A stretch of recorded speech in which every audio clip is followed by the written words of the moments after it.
እንኳን ወደ ሞጁል 2 ፕሮምፕት ኢንጂነሪንግ ክፍል በሰላም ተመለስን። ታዲያ ኤአይ ምን እንደሆነ፣ ኤአይ ምን መስራት እንደማይችል፣ ኤአይ ደግሞ ምን መስራት እንደሚችል በሞጁል 1 ላይ ተመልክተናል። ኤአይ ምንድን አይደለም ከሚለው ነው የምንጀምረው። ኤአይ ምንድን ነው የሚለውን ብዙዎቻችሁ ተረድታችሁታል ብዬ አስባለሁ። ያ ማለት በቀን ውስጥ ኤአይን ሳትጠቀሙ እንደማትውሉት ማለት ነው። ኤአይ በጣም ቀላል ነገር ነው። ቀላል አድርጋችሁ እንድትወስዱልኝ እፈልጋለሁ። ምን ብያችኋለሁ? ኤአይን ተጠቅማችሁ ጊዜያችሁን መቆጠብ ትችላላችሁ። ኤአይን ተጠቅማችሁ ምናልባት በ2 ሰዓት በ1 ሰዓት የምትሰሯቸውን ስራዎች በደቂቃዎች ውስጥ መስራት ትችላላችሁ። ይሄ አስማት አይደለም። 12 ሞጁሎች አዘጋጅተናል። ካዘጋጀናቸው 12 ክፍሎች እጅግ ጠቃሚው የኤአይ እውቀታችሁ ላይ ትልቁን ልዩነት የሚያመጣው አንደኛው ክፍል ፕሮምፕት ኢንጂነሪንግ ወይም ሞጁል 2 ነው። ሞጁል 2ን በደንብ አድርጋችሁ እንድትመለከቱ ፈልጋለሁ። ምክንያቱም ኤአይ እንግዲህ በርካታ መልታይ ሞዳል ነው። በድምፅ ላይ እናገኘዋለን፣ ጽሁፍ ላይ እናገኘዋለን፣ ምስል ላይ፣ ቪዲዮዎች ላይ እናገኘዋለን። እነዚህ ሁሉ ላይ ከኤአይ ጋር የምንግባባው በናቹራል ላንጉጅ ነው። ያ ማለት እኔና እናንተ የምንግባባበት ቋንቋ ማለት ነው። አሁን እያወራሁ ያለሁት አማርኛ ቋንቋ ነው። ስለዚህ ኤአይን የማስረዳው በአማርኛ ቋንቋ ነው። ነገር ግን ኤአይን እንደዚህ አድርጋችሁ አስቡልኝ። ኤአይ የዓለምን ሁሉ እውቀት በአእምሮ ውስጥ የያዘው ነው።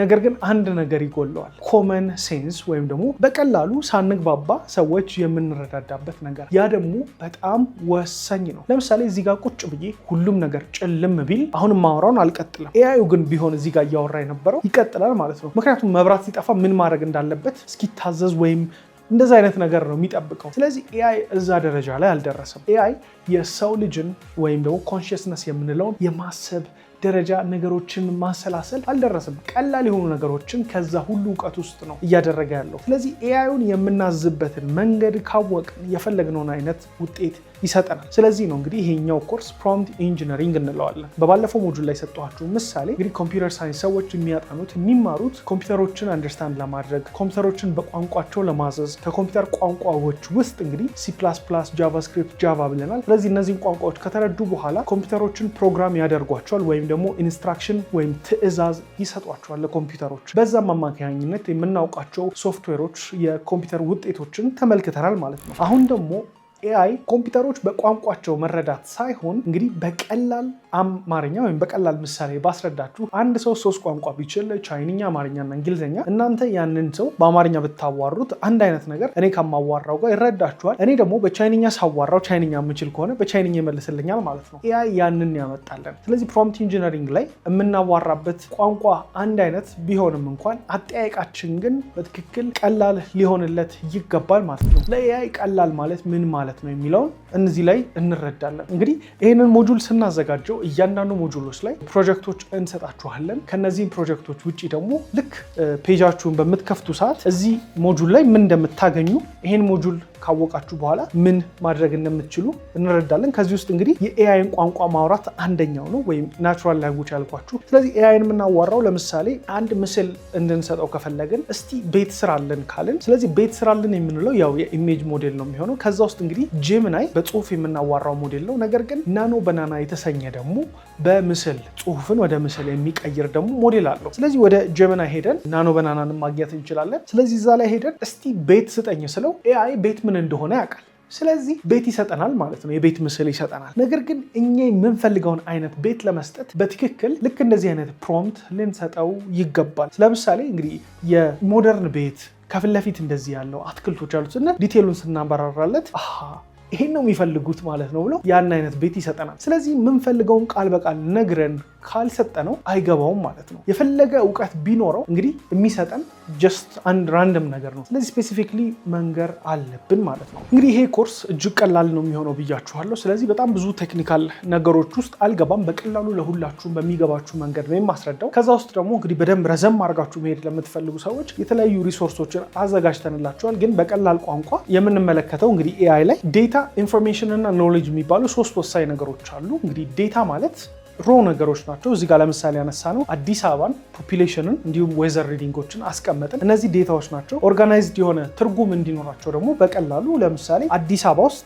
ይሄን ያህል ሰው ይኖራል ስንል ያ ዴታ ወደ ኢንፎርሜሽን ተቀየረ ማለት ነው። በመቀጠል ደግሞ ኖሌጅ ስንል ኤአይ ምንድነው ላይክ እውቀት ቢኖረው ሰዎች ስለ አንድ ነገር ሲጠይቁ ኦኬ እዛ ነገር ላይ ፍላጎት አላቸው ብለን እንደመረዳት ማለት ነው። ስለዚህ ኤአይም እነዚህ ነገሮች ተረድቶ ነው ለኛ ምላሾችን የሚሰጠን ወይም በጣም ብዙ ያውቃል የምንለው ማለት ነው። ከዛ ውስጥ እንግዲህ ሲምፕሊ ለማስረዳት ያክል ኤአይ ዓለማችን ላይ ያሉ ጽሁፎች ዌብሳይት በሏቸው መጽሐፎች በሏቸው በሙሉ ያውቃቸዋል። ምክንያቱም ተምሯል። የላርጅ ላንጉጅ ሞዴሎች ወይም ኤልኤልኤም የምንላቸው እንግዲህ እነ ቻት ጂፒቲ እና ጀሚናይ እነዚህ ሁሉ ተምረው ተለማምደው ነው ያሉት። ነገር ግን እንደ ሰው ልጅ እነኛ ኮንሽስነስ የላቸውም ወይም ነገሮችን ማገናዘብ በደንብ አይችሉም ማለት ነው። ስለዚህ ኤአይ ያን ሁሉ ነገር ማገናዘብ አይችልም። ስለዚህ ለጠየቅነው ነገር ይመልስልናል እንጂ ብዙ ነገር እንደኛ አስቦ አሰላስሎ አይመልስም። ታዲያ ያ ማለት እንግዲህ ኤአይ በጣም ብዙ ነገሮችን ይሰራል። ስለዚህ ፕሮምፕት በምናደርግበት ሰዓት ኤአይን ቬግ ኢንስትራክሽን ከሰጠነው ልክ እንደ ቅድሙ ምሳሌ እንደ ቤት ቬግ የሆነ መልስ ይመልስልናል። ስለዚህ ከኤአይ ብዙ የምትጠብቁ ከሆነ ጥርት ያለ ትክክለኛ አይነት አጠያየቅ መጠየቅ አለባችሁ። ጨዋታው የሚመጣው እዚህ ጋር ነው። ፕሮምፕት ኢንጂነሪንግ ላይ ምን አይነት አጠያየቅ መጠየቅ አለባችሁ? አንዳንድ ፎርሙላዎች ሁሉ ተመልክቼ ነበር። ያ ማለት ኤአይ ጎል እየሰጣችሁት በደንብ ኢንስትራክሽን ትሰጡታላችሁ። በቀላል ቋንቋ ግን ልክ እንደዚህ አይነት ኢንስትራክሽኖች እንሰጠዋለን። ላስመልክታችሁ። አንድ ነገር ፈለግን እንበል።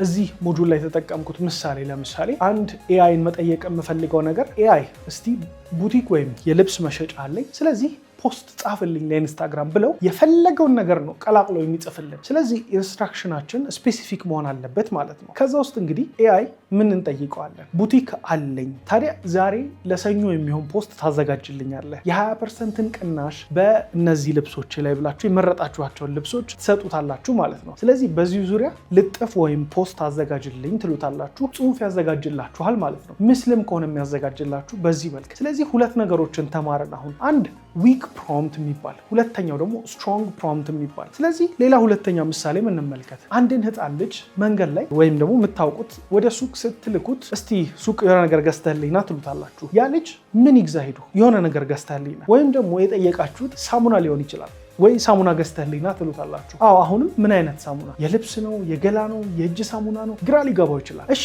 በመቀጠል ደግሞ ይህንኑ ራሱ ልጅ እስቲ የልብስ ሳሙና ገዝተህልኝና ትሉታላችሁ። ምን አይነት ነው ደግሞ ይላል። ይሄድና በፈሳሽ መልክ ያለ ሳሙና ነው ወይስ የልብስ ደረቅ ሳሙና ነው? የታሸገ ነው? አሁንስ ደግሞ እስቲ የልብስ ሳሙና ገዝተህልኝና ደረቅ የታሸገ ብትሉት ይሄዳል። አሁን ደግሞ ምን ብራንድ ልግዛ? እከሌ የሚባል ብራንድ፣ ዋይ የሚባል፣ ዜድ የሚባል ምን ብራንድ ልግዛ? ስለዚህ ልጁን ስትልኩት አሁንም ደግሞ እከሌ የሚባል ብራንድ ገዝተና ስትሉት ባለ ስንት ብሩ? ያ ብራንድ በ4 አይነት አማራጭ ሊኖረው ይችላል። ስለዚህ ትንሹን ነው ትልቁን ነው? ልክ እንደዚህ እያለን ዊክ ፕሮምፕት እና ስትሮንግ ፕሮምፕት ማለት እነዚህ ነው ልዩነታቸው ማለት ነው። ስለዚህ ይሄንን ልጅ እንግዲህ ስትሮንግ ፕሮምፕት ሰታችሁ ብትልኩት እኔ የምፈልገው ኤክስ የተባለ ሳሙናን በትልቅ ሳይዝ ያለውን በዚህ ብር ገዝተህልኝና ትሉታላችሁ። ይሄ ስፔሲፊክ የሆነ ጥያቄ ነው። ስለዚህ ኤአይ ምን ይመልስላችኋል? የጠየቃችሁትን ኤግዛክትሊ አብራርቶ ይመልስላችኋል። ብዙ ሰዎች የሚሸወዱት እዚህ ላይ ነው። ኤአይን ሲጠይቁት በዊክ ፕሮምፕት ነው የሚጠይቁት። የሚፈልጉት መልስ ደግሞ በስትሮንግ ፕሮምፕት ነው። ጠንካራ እና ደካማ ፕሮምፕቶች ማለት ናቸው። ታዲያ እናንተም ኤአይን ስትጠይቁ በዚህ መልክ ነው ልትጠይቁ የሚገባው። ለምሳሌ እስቲ ድርጅቴን እንዳስተዳድር በደንብ አግዘኝ፣ ገቢንም ልጨምር ፈልጊያለሁ ስትሉት አንድን ኤአይ ኦኬ ብሎ $100 ሚሊዮን ካምፓኒ የሚተዳደርበትን ስትራቴጂ ቢሰጣችሁ ለእናንተ አይሆንም። እኔ ድርጅቴ የሚሰራው ይሄንን ነው፣ ዘርፋችሁን ጠቀሳችሁለት፣ አሁን ኒሽ አበጃችሁለት ወይም ደግሞ የእናንተን ዘርፍ አበጃችሁለት ማለት ነው። በመቀጠል ካፒታላችሁን ትጠቅሱላታላችሁ። የኔ ድርጅት የዚህ ወር በጀት ይሄን ያህል ነው፣ የባለፈው ዓመት የሰራ ነው ይሄን ነው ብላችሁ ዘረዘራችሁለት ማለት ነው። በምትፈልጉለት ልክ ትዘረዝሩለታላችሁ። በመቀጠል እንግዲህ ጥሩ ቲሞች አሉን፣ ዌብሳይቶችን እንሰራለን፣ ነገር ግን ገበያ ማምጣት ከበደን ትሉታላችሁ። ለምንድነው ዌብሳይት እየሰራ ነው ይሄን እያደረግን ነው ብላችሁት ታስረዱታላችሁ። ነገር ግን ማርኬቲንግ ቲማችን ደካማ ነው፣ ምን አይነት መንገዶችን እንጠቀም? አሁን ኤአዩ ለእናንተ የሚሆን ትክክለኛ ስትራቴጂን ይሰጣችኋል። ከዚህ በፊትስ ኤአዩን ድርጅቴን ላሳድግ ነው በቃ እንደዚህ አገዘኝ፣ አሁን የተቸገርኩት እዚህ አካባቢ ነው፣ ጎበዝ ዌብ ዴቨሎፐር አለኝ ግን ገበያ ክላይንት እየመጣልን አይደለም። ያ ማለት ማርኬቲንግ ስራ፣ ከዛ ደግሞ ማርኬቲንግህ እሱን የሚቀበለው ሰው በደንብ የሚያስረዳው ምርትህን እንድትሸጥ የሚያግዝህ ብሎ በደንብ ያስረዳዋል ማለት ነው። ስለዚህ ዊክ ፕሮምፕት እና ስትሮንግ ፕሮምፕት ልዩነታቸው እዚህ ጋር ነው። በመቀጠል እንግዲህ ኤአዩን የተሻለ ወይም ጠንካራ ፕሮምፕት ለመስጠት የተለያዩ ቲፖች አሉ። በጣም በርካታ ናቸው። በራሳችሁም የገባችሁ መዘርዘር ትችላላችሁ። ዋና ዋናዎቹ የሚባሉትን ግን ለመጥቀስ ስኮፕ ትሰጡታላችሁ ለኤአዩ። ከዛ ስኮፕ ስንል ደግሞ የስኮፕን ትርጉም እዚህ ጋር አስቀምጥላችኋለሁ፣ የአማርኛ ትክክለኛ ትንታኔውን። በመቀጠል ኮንቴክስት ትሰጡታላችሁ።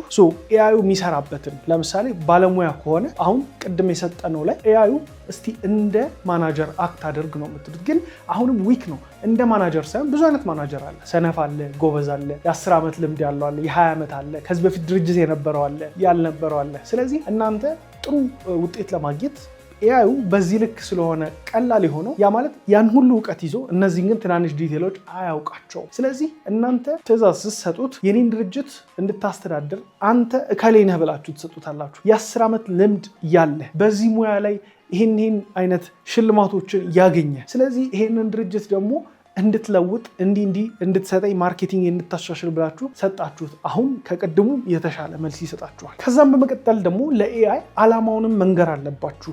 ይህን ካላችሁት በኋላ አንተ ይሄን ያህል ልምድ ያለ እከሌ የምትባል ብላችሁ ስም ሳይሆን የምትሰጡት ፖዚሽን ነው፣ በዛ ቦታ ላይ እንዳለ ሰው እንዲያስብ ማለት ነው። ስለዚህ ያን ካደረጋችሁለት በኋላ ግቡንም ትሰጡታላችሁ፣ ወይም ጎል የምንለው ማለት ነው። ስለዚህ ግብህ የኔን ድርጅት የማርኬቲንግ ችግር እንድትፈታ ወይም ደግሞ ገቢው እንዲጨምር ሽያጭ መጨመር ነው ትሉታላችሁ። ስለዚህ ኤአይ ግቡን ያውቀዋል ማለት ነው። ማን እንደሆነ ምን ይሁን ብቻ ግቡን መምታት አለበት። በሰጣችሁት ዝርዝር መሰረት ያስደስታችኋል ማለት ነው። ስለዚህ አሁን ቅድም መጀመሪያ የምትሰጡትን ፕሮምፕት ዊክ ወይም ደካማ የሆነ ፕሮምፕት እና ፕሮምፕት ማለት ከኤአይ ጋር የምትግባቡበት በተፈጥሯዊ ቋንቋችሁ የምታወሩበት መንገድ ነው። ስለዚህ ያን ፕሮምፕት ደግሞ ጠንካራና ደካማ ፕሮምፕት የሚባል አለ። ደካማው ፕሮምፕት ምንድን ነው? ለኤአይ ግብ አለመስጠት፣ በቃ ኤአይን ምን እንዲያስረዳችሁ እንደምትፈልጉ በትክክል አለመንገር ማለት ነው። ታዲያ እንግዲህ ስለ ፕሮምፕት ኢንጂነሪንግ ደግሞ በደንብ ጥልቅ አድርጋችሁ ማወቅም የምትፈልጉ ከሆነ በጣም ዝርዝር ጽሁፎችን ከሞጁላችን ጋር አያይዘናል፣ ምሳሌዎችንም አያይዘንላችኋል እንድትሞክሯቸው ማለት ነው። ይህን ኮርስ እንግዲህ በጣም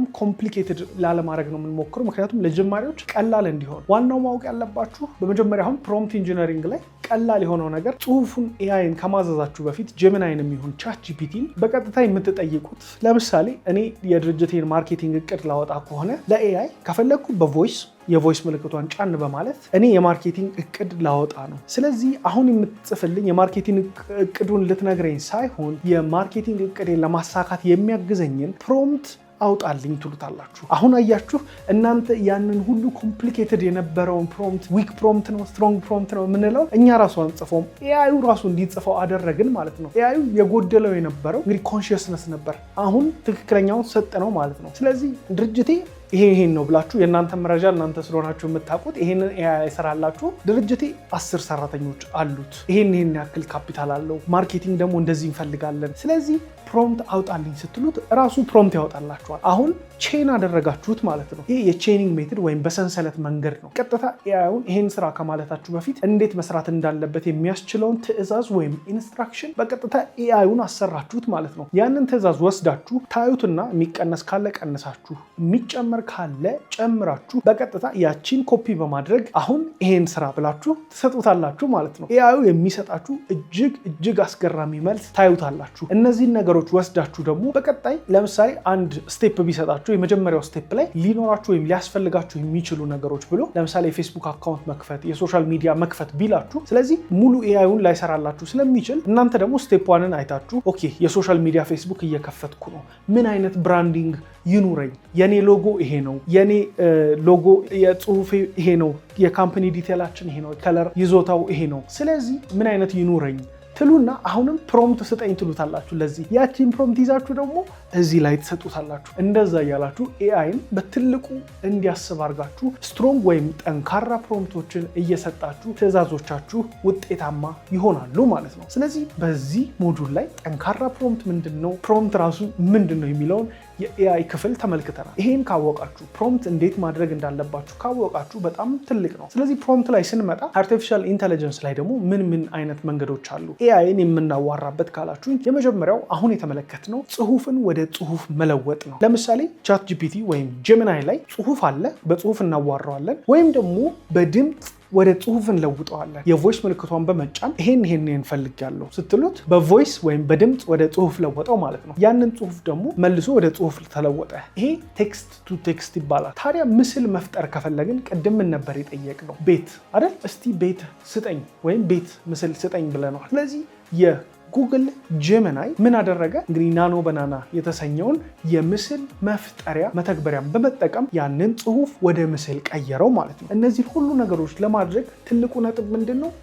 ፕሮምፕትን ተጠቅመን እንግዲህ ዊክ ፕሮምፕት አለ፣ ስትሮንግ ፕሮምፕት አለ፣ ወይም ደካማና ጠንካራ ፕሮምፕቶች አሉ ብለናል። ስለዚህ እነዚህን በመጠቀም ትክክለኛ ፕሮምፕቶችን አወጣን ማለት ነው። እነዛ ፕሮምፕቶች ደግሞ ውጤታቸውን እንመለከተዋለን። አሁን እንግዲህ እስቲ ፕሮምፕቶችን በመጠቀም ምስሎችን እንፈጥራለን ማለት ነው። አሁን በዚህ ጋር የማስመለክታችሁ ደካማ ፕሮምፕትን ተጠቅሜ ያወጣሁት ምስል ነው። በዚህ ጋር ደግሞ የማስመለክታችሁ ጠንካራ የሆነ ፕሮምፕትን ተጠቅሜ ያወጣሁት ምስል ነው። ፕሮምፕቶቹን ተመልከቷቸው፣ ምስሎቹንም ተመልከቷቸው። ስለዚህ እናንተ በምትፈልጉት ልክ እንዲሰራ ከፈለጋችሁ ፕሮምፕታችሁ ጠንካራ እንዲሆን ይገባል። ስለዚህ ቅድም ያልኳችሁ ምንድን ነው? ዓላማ ልትሰጡት ይገባል። ኤአዩ ስኮፕ ልትሰጡት ይገባል። ስለዚህ እነዚህን ሁሉ ደግሞ ኤአዩን ራሱን አሰራ ነው ማለት ነው። እንዴት አድርገን ኤአይ ይሄንን ነው የምፈልገው ብላችሁ የራሳችሁን ዲቴል ትሰጡታላችሁ። ይሄንን ወደ ፕሮምፕት ቀይርልኝ ትሉታላችሁ። የቀየረላችሁን ውጤት በመያዝ ምን ታደርጋላችሁ? ፕሮምፕቱን ሰጥታችሁት ስትሮንግ ፕሮምፕት በመስጠት ከጽሁፍ ወደ ጽሁፍ፣ ከጽሁፍ ወደ ምስል፣ ከምስል ወደ ቪዲዮ ማድረግ ትችላላችሁ ማለት ነው። እንግዲህ